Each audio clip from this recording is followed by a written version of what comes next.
Welcome to the Self-Publishing School podcast. This is the podcast to listen to if you're an aspiring writer or an author who wants to be more successful. On this show, you'll learn how to write and launch a book successfully, all from the top authors and people just like you who are doing it at the highest level.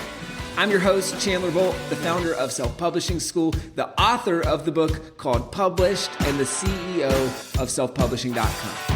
For free training on how to publish a book that sells 10,000 copies, go to selfpublishing.com/free training.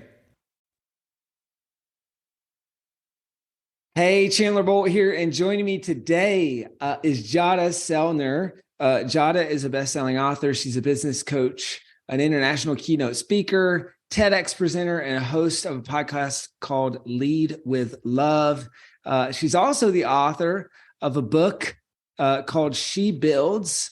So this is the anti-hustle guide to grow your business and nourish your life. And she's the co-author of a best-selling book, Simple Green Smoothies, where over 1 million people have embraced the simple and healthy habit of smoothies. She's got a company. She's got Jadah Sellner Media. She Builds Collective. I wish I had your book handy. I know I have it. I have it right within arm's reach. There it is. Check it out. She Builds. Yeah. That's the new book. And then that's the first book, Simple Green Smoothies. Jadah helps women build their businesses and their lives in a way that works for them. So I'm excited about this. We're kind of go two totally different routes here. Like, I think the unique perspective you have, Jadah. Well, actually, first, welcome, Jadah. Thank you so much. So exciting. I feel like when we first connected was when we were both in like buyout transitions on the opposite sides of our businesses. So it's kind of fun to be on the other side. It is fun to be on the other side.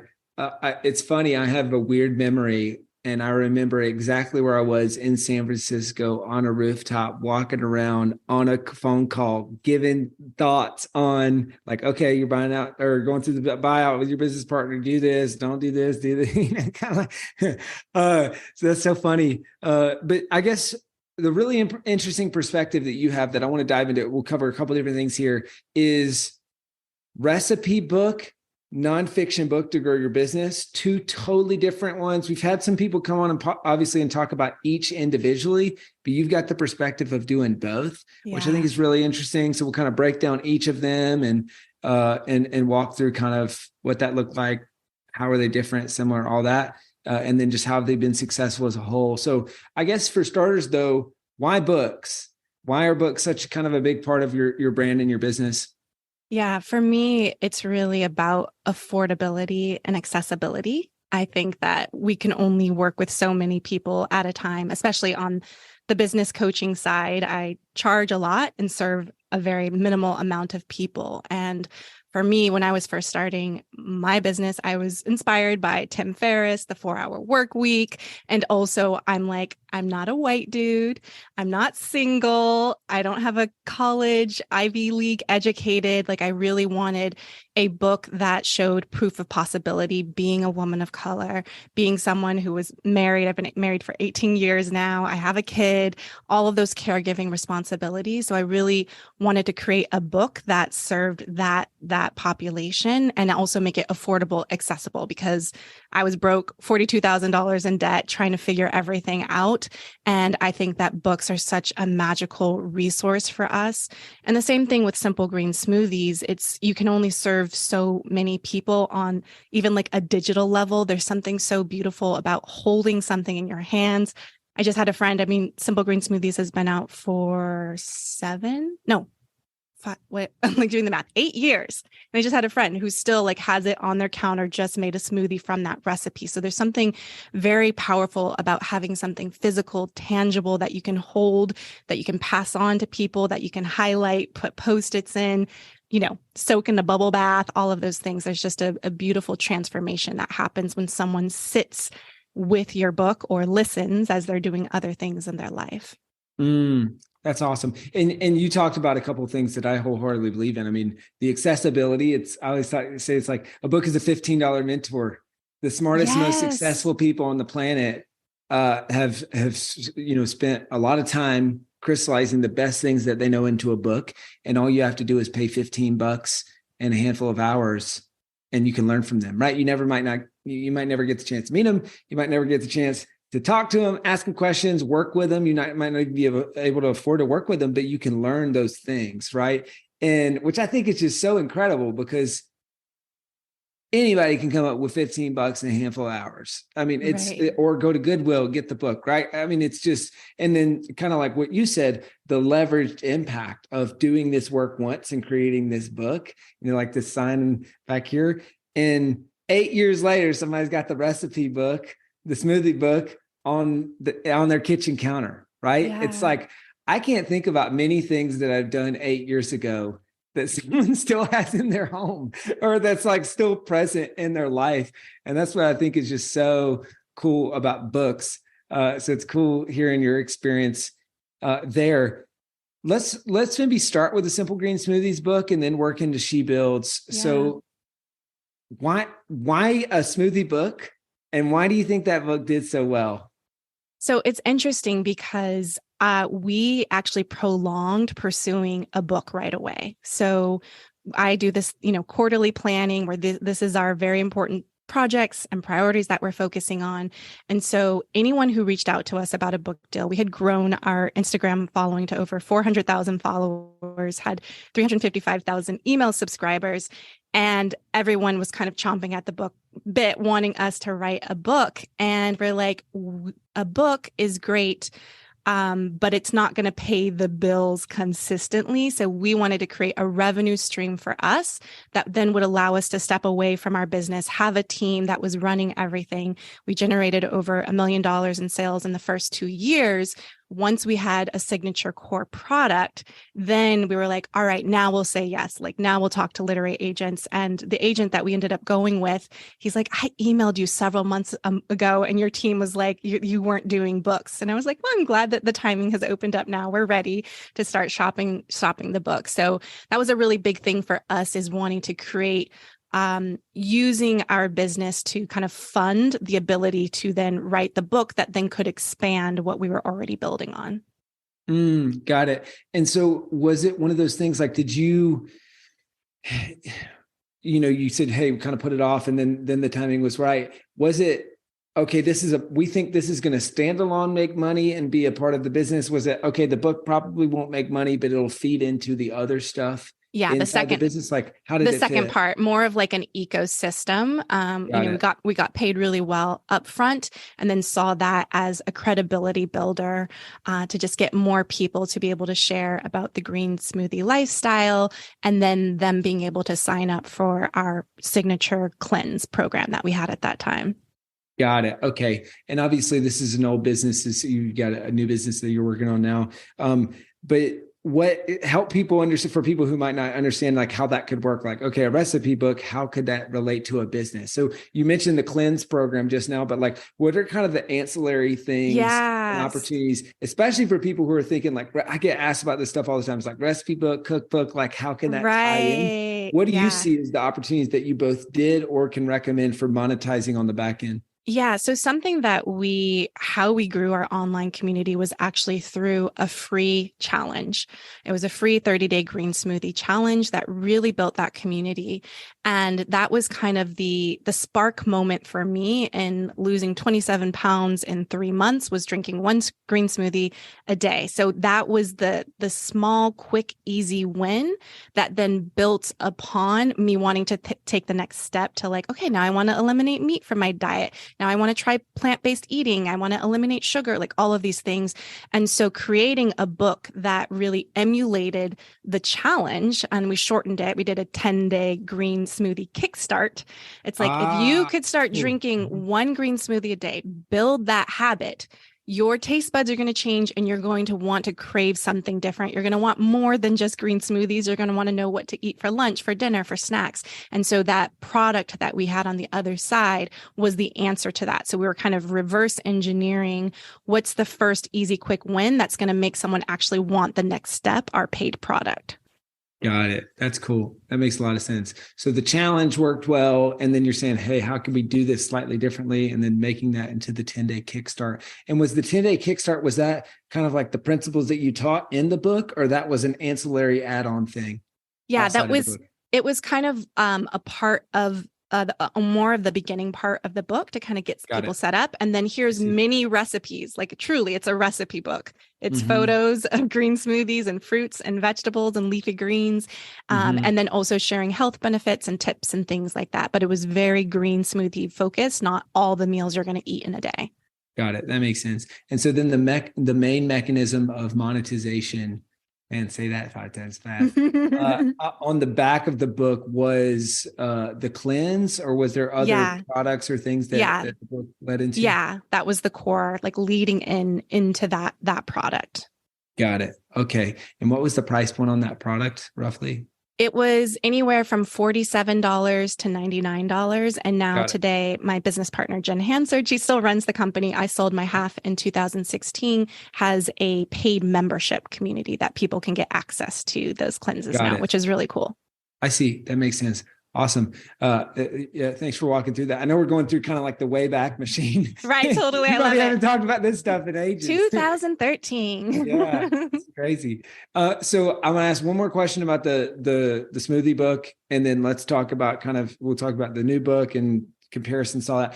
So, what were the 2 to 3 things that sold the most books that you can remember? Yeah, I mean, for us, we had such an engaged community on social media at that time. So Instagram was really big for that. 2013 is when we started that account. 2015 is when our book came out. So we really leveraged that, as well as continuing to do the free challenge, which basically gave people an extra support of like, you can buy the cleanse, but you can also buy the book too. So that was helpful. We also expanded our kind of our distribution channel and being on entrepreneurial type podcast. So just like I'm doing right now, kind of sharing the behind the scenes of community building strategies. We would do that on entrepreneur podcasts, but then people would be like, I want a green smoothie. I want the results that they were able to create in that way. So we were able to expand our audience and kind of diversify, not just health and wellness moms at home with their kids, but also starting to reach out to the entrepreneurial community too. So that was a big thing of doing podcast and almost being in places where our competitors weren't hanging out. Totally. Totally. It's so funny you mentioned that, because I feel like that's often not what people think. They would think, oh, smoothie book, I bet you went on a bunch of health podcasts or nutrition podcasts or all that. But you saying no, actually other type of audience, because we found the same thing with selfpublish.com. It's the best conferences or the best podcasts or whatever, or entrepreneurial conferences, or female business conferences, or, it's chiropractor conferences. It's something it's not the writing conference, right? Because then you're just another, it's a red ocean versus, I want to be the only girl in the bar. Totally. And it's like, okay, I'm looking pretty good. And so I love that you mentioned that, because I think especially when authors think about promoting their book, they think I've got to go to the type of podcast for the type of person exactly in my industry. Yeah. It's interesting. So let's talk about kind of moving into the new book. And I guess kind of bridge question here would be like, you've done both now. What's the biggest difference? Strictly writing. And writing and creating a recipe book versus creating a more traditional nonfiction book. Yeah. So writing about recipes was actually really challenging for me. I am actually not interested. Like I never read a health and wellness book or any recipe books. Like it wasn't where my natural interest was. I'm more interested in lifestyle and business building and marketing. So I wanted to ghostwrite that, but me and my business partner, we kind of divided and conquered, and we like split the chapters up, wrote them. And I was just like, I don't want to write about the health benefits of chia seeds. I just don't. So that was a very big struggle. Another thing, that the key difference between She Builds and Simple Green Smoothies is I was a walking paradox with writing the book Simple Green Smoothies. So I'm writing a health and wellness book for people to feel more energized and to live a more healthier life. And I was burning myself out in writing this book. I was up for over 24 hours trying to make the publisher deadline. I remember watching my husband and my daughter walk out of the house to go to school when I had been up all night and all day the day before in my yoga pants from the day before. So it was very exhausting trying to kind of make the deadlines. And I felt like I didn't want to write another book. I was like, that I want to tell a story, but I never want to write another book. So even with She Builds, I thought I would hire a ghostwriter. I actually tried. And I read, shared a couple of my pages with an editor, and she's like, you can write. Like, you just need help with like kind of trimming the fat. I tend to write 8,000, 9,000 word chapters when I need to get them down to like 4,000 to 5,000. And so I started to change my relationship with how I approached writing, in that I can't burn myself out while I'm writing this book. And also, this is the anti-hustle guide to grow your business and nourish your life. So how did you do that? Yes. And what's your recommendations for authors? It's like, what is kind of the anti-hustle guide to writing and publishing a book successfully? So one strategy is asking for more time. So instead of running yourself ragged, if you really can't make the deadline, ask for more time. And I did do that with my publisher a few times. Then I got to a point where my life coach was like, this might be procrastination right now. I actually don't think you need more time to write the book. I think you need to go all in and write all of the book. So for me, I had to learn that I am an immersive creative. I'm not Stephen Pressfield, sit my booty in the seat every day, just writing and 6 a.m. I did try it for 4 months and I just wasn't making enough progress and momentum. So the thing that worked really well for me is I booked solo writing retreats for myself in hotels for 3 to 4 nights, about an hour to an hour and a half away from my home, so that I could have no responsibilities. I don't even have to greet or say hello to my family. I can just roll out of bed and get to writing. And I did this 3 weeks in a row, hit the deadline for my publisher. I didn't ask for more time that third time. And so I think we have to catch ourselves of like when we're facing resistance versus like, oh, actually we're pushing and we're exhausting ourselves and need to slow down and pull back. But I was in a season where I actually needed to like push and move forward through the resistance. And I enjoyed the process of writing. I also brought in more support, more editors and I hired an editor outside of my publishing house. And that really helped me a lot to have someone that I was riffing with on a weekly basis, that we were just handing pages, chapters back and forth.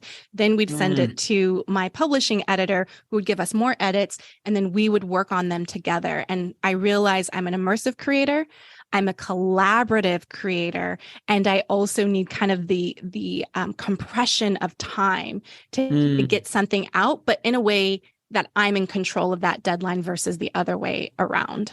Got it. So you chose it versus it was chosen for you. Yeah. Yeah. Hey, Chandler Bolt here. I hope you're loving this episode so far. It's time to go from inspiration to implementation. All right, so if you've learned something, we want to help you implement what you've learned with your book. So what I want you to do right now is go to selfpublishing.com/schedule, book a publishing consultation with one of the experts on my team. We'll talk about your goals for your book, your dreams, your challenges, your next steps, and we'll start putting together a plan.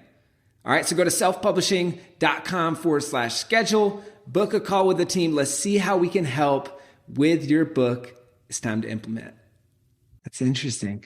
And then Parkinson's law, I mean, an object will swell in proportion to the container that we give it, right? Yeah. And I think that's why so often for people, it's your story, I feel like is pretty familiar, where, okay, when we do have a deadline, and in this case that you've chosen, not that someone set kind of arbitrarily for you, it's okay, well, that container now there's at least that's, I don't know, that's how I always, like growing up, high school and college, it's like, there's a paper. All right, cool. Yeah, because I know when that paper is going to get ready. Right. Well, my publisher only wanted the first 4 chapters of my book, like I wrote my book in 4 parts, but I knew I needed to write the whole book. So I finished the entire draft of the Oh, manuscript, wow. even though I only sent her the 4 chapters, because I was like, why am I stuck? I need to write the whole book. I need to see Ah, what all the moving uh, pieces are. And totally. so I wrote all of it, but only gave her 4 chapters and at a time, then we get the next one. So there was just this kind of like hot potato Oh, game that that's we're playing interesting. with, and it made it more fun. And I felt less alone in the writing process. Hmm. I could see that. I mean, I've never heard of that structure, but I it's interesting. I could put myself in your shoes and feel like if I've got to give you 4 chapters, well, then now all of a sudden in my mind they need to be 4 perfect chapters, Right, and it's right. like drawing a painting without knowing what the rest of the painting looks like. It's like, well, it's not kind of hard to give you these 4 if I don't know the context of what's around it. So then you just keep editing those 4 chapters Yeah. and changing your mind about what they should be and all that. Yeah. And I think the reason for her, and every editor is different, but I think what she was trying to find was like, what's the template? Right? Like, are you on the right track, or can we make adjustments, criticism, and feedback so that we're not Totally. sending in 13 crappy chapters? Like Great point. we have a model to follow that's actually working, and then we can Mm-hmm. apply that to the future chapters. But still, I needed to get my own draft out to be like, Yeah. what is all here based on the TOC that I promised to them in shopping the book. Cool. Nice. And TOC, table of contents. Yes. Cool. Now let's talk about marketing.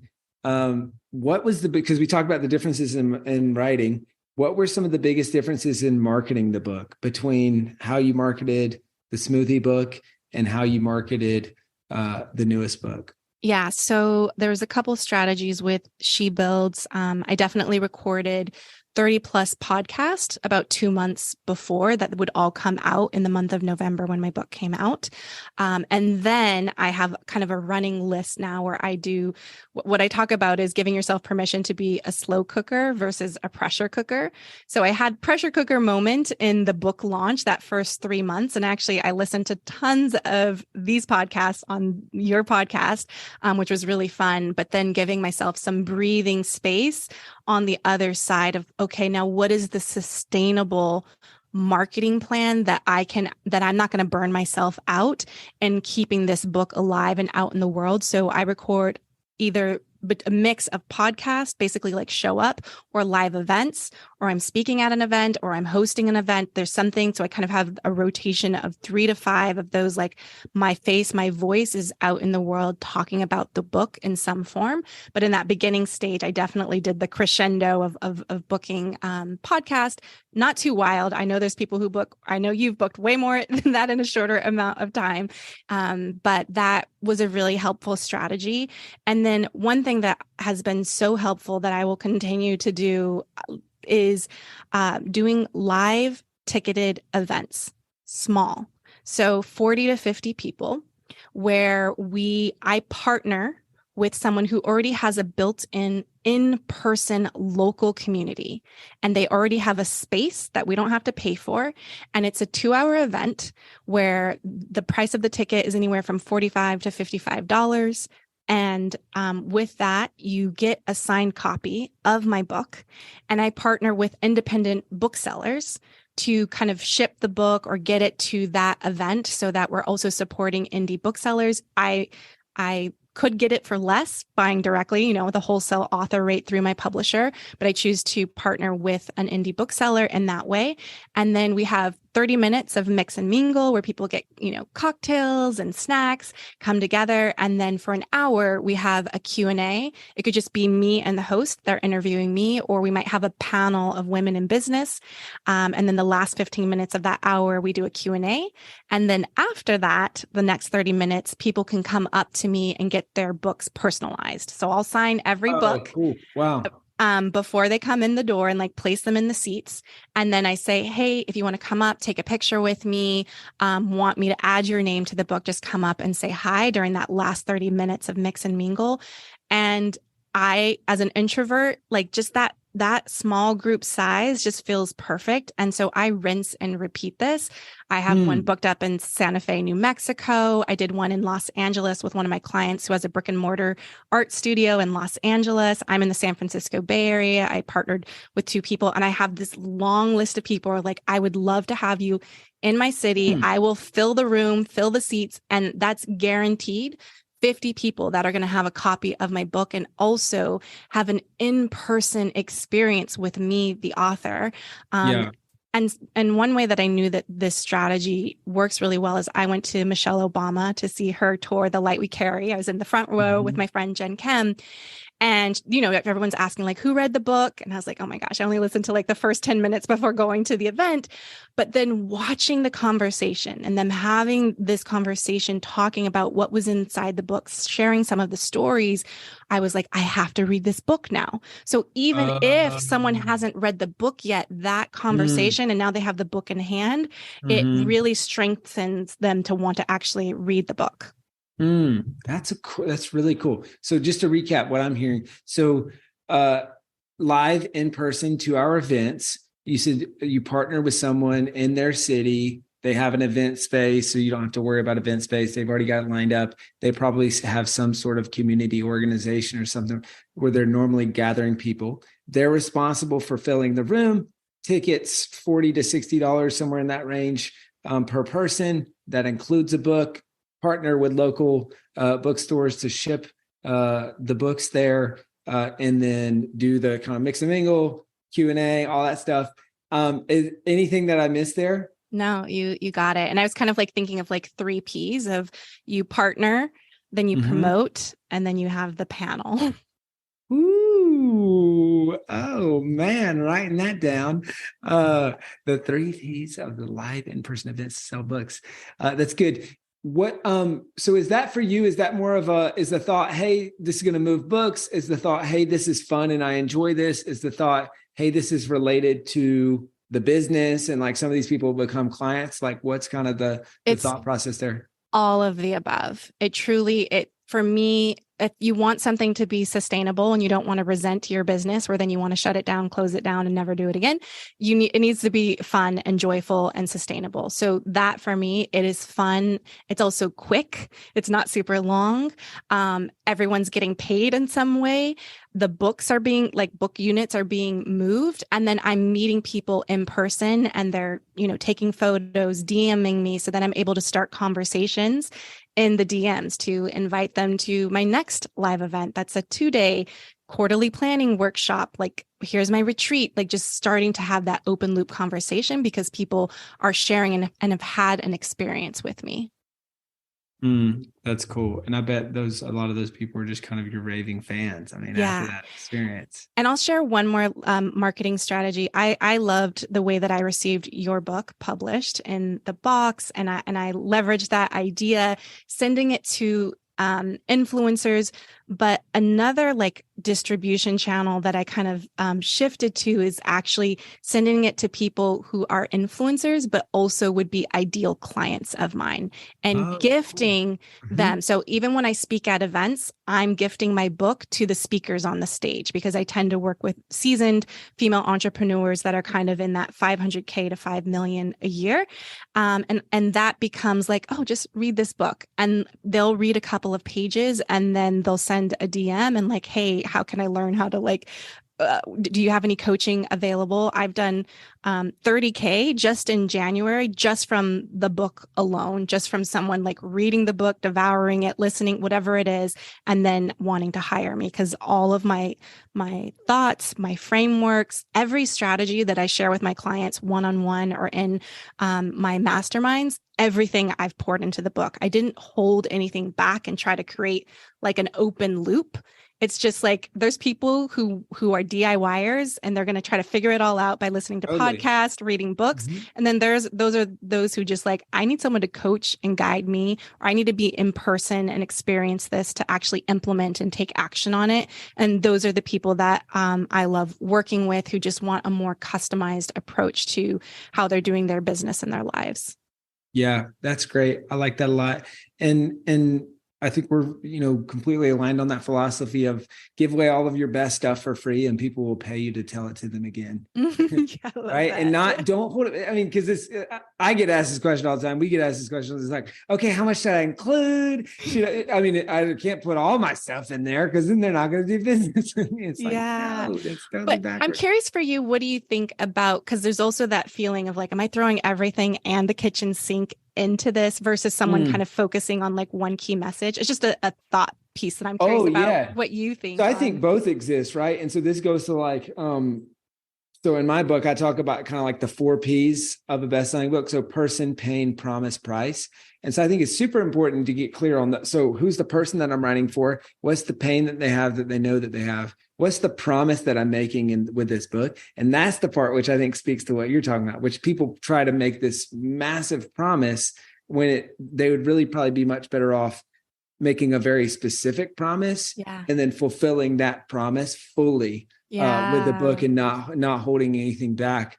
I don't know. That's kind of how I look at it. I like that angle. No, I love that. I had a fear in throwing. I definitely didn't throw it in there.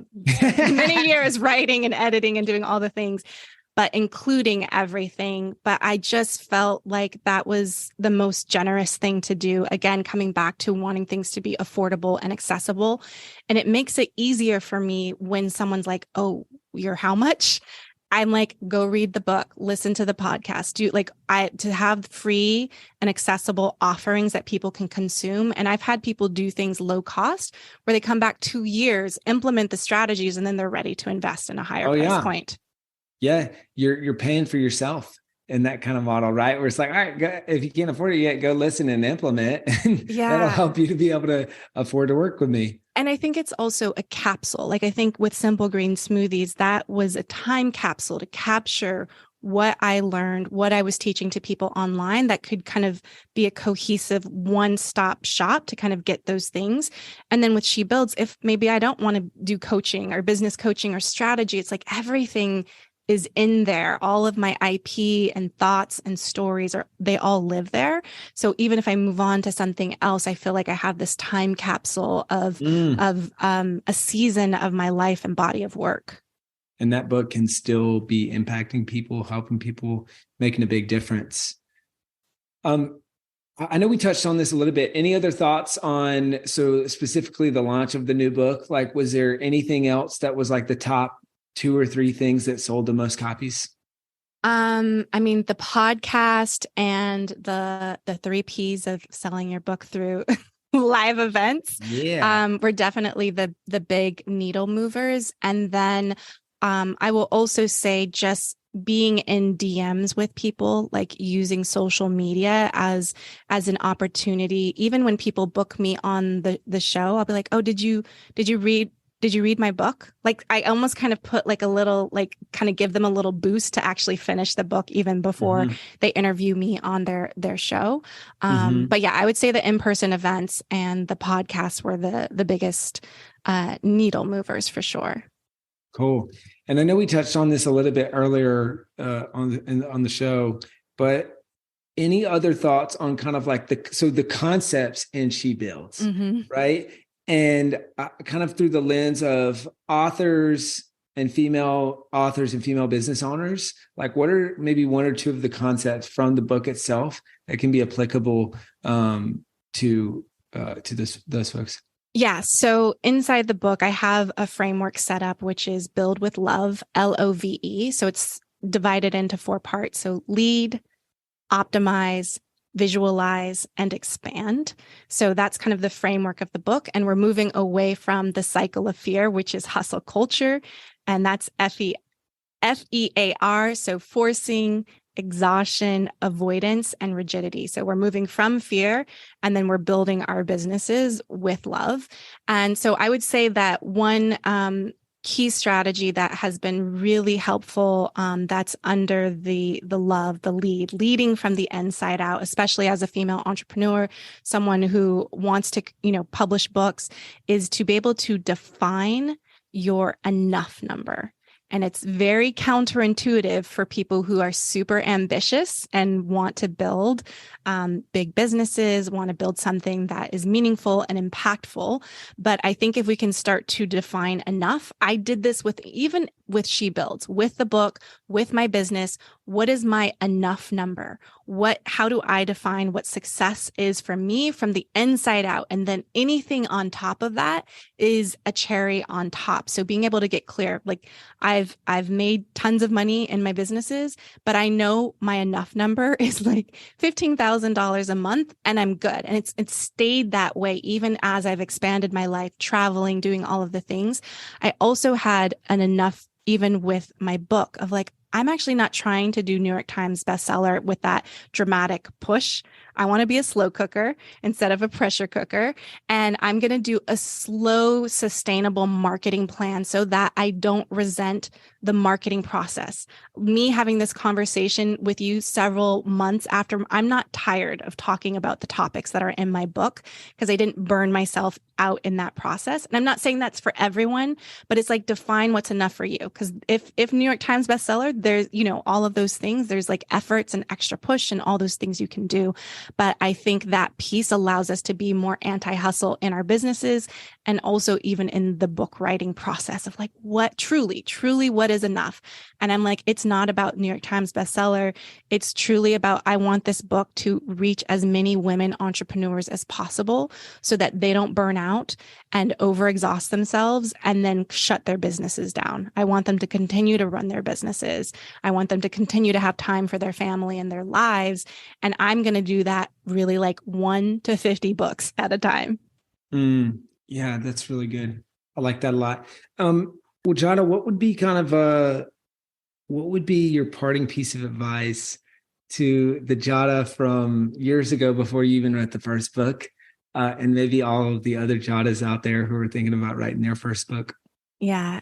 Something that I say, and I talk about this in She Builds, is don't put a timeline on your dreams, put a timeline on your actions.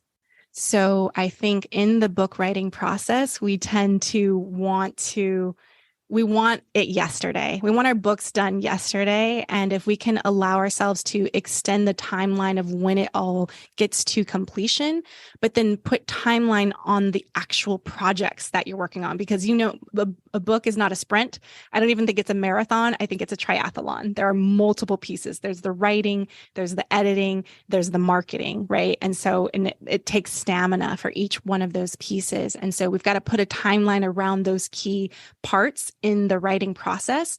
But as far as making it to the finish line or getting the result that you want or selling X amount of this or X amount of that if we allow ourselves to be more compassionate about the timeline of publishing, but the actions, if we're showing up for ourselves and being true in our creative expression, it removes the tension and the shame and the guilt of like, I should have been further along. This book should have been out 5 years ago.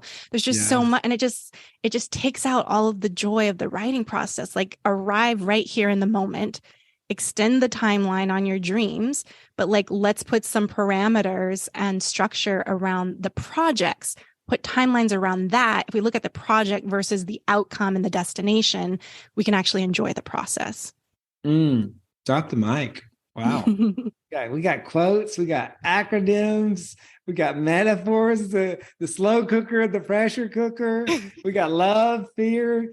This is great, man. So good. Jadah, where can people go to buy the book, minus name of the book, where they can find it, and find out, grab the book, find out more about you, what you're up to, all that good stuff?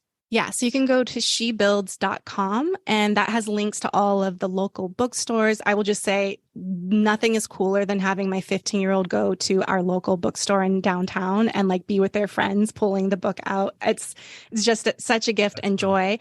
But you will get bonuses in opting in over there after you buy wherever. And I created a link inspired by you, Chandler, and your podcast. So if you go to shebuilds.com/audible, that will take you right to, if you're an audio listener, because you listen to podcasts and you're walking and you're doing the dishes.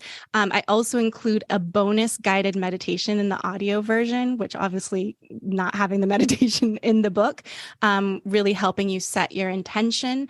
And then I also have a free gift for listeners today. If they go to shebuilds.com/vision, you'll get access to the future vision prompts that I talk about in chapter 3 of the book, which is about really connecting to where you want to be in the next 3 years. And that's a great way to paint the picture of expanding that timeline for your dreams and having, like, how do you want to feel when you have that book out in the world? And I'll give you the code for that. I made one for you named after your book. If they put the code published in, they'll get that for free. It costs money, but it'll be free for your listeners. Let's go. Awesome. Well, guys, grab the book, the audio book, the vision map. As a reminder, the book's called She Builds. Check it out. Hope you love it. As much as I love this podcast interview, this is awesome. Jadah, thank you so much. Thank you. It was so much fun connecting with you and catching up. Thank you so much for watching or listening to this episode of the Self-Publishing School podcast. I know there's so many places that you can be spending your time. There's other podcasts that you could be listening to, YouTube channels that you could be watching. So thank you so much. It means the world. Now, I want you to do 3 things right now if you found this episode helpful. All right, number 1, I don't know if you know this, but we've got a YouTube channel. It's a companion channel to this podcast. All the video versions of the episode are on the YouTube channel. So number 1, subscribe to the YouTube channel. Number 2, if you're listening to this podcast wherever, whether this is Spotify, Apple Podcasts, number 2, I want you to subscribe to this podcast right now so you don't miss a future episode. And then number 3, this is probably the most important, leave a review on the podcast. All right, reviews are super important and help this podcast get discovered by other people. So number 3, leave a review on the podcast. Thank you so much. I'll see you in the next episode. If you're on the fence about scheduling a publishing consultation call with my team, maybe you're not quite ready for that, I've got some free training that I think will be really helpful for you. All right, all you have to do is go to register to sign up. Go to selfpublishing.com/free training. When you do, you're also going to get a free digital copy of my new book published. And on that training, you're going to learn the next steps of how to implement with your book. So how to write, how to publish, how to launch successfully. So go to register right now at selfpublishing.com/free training. I'll see you there.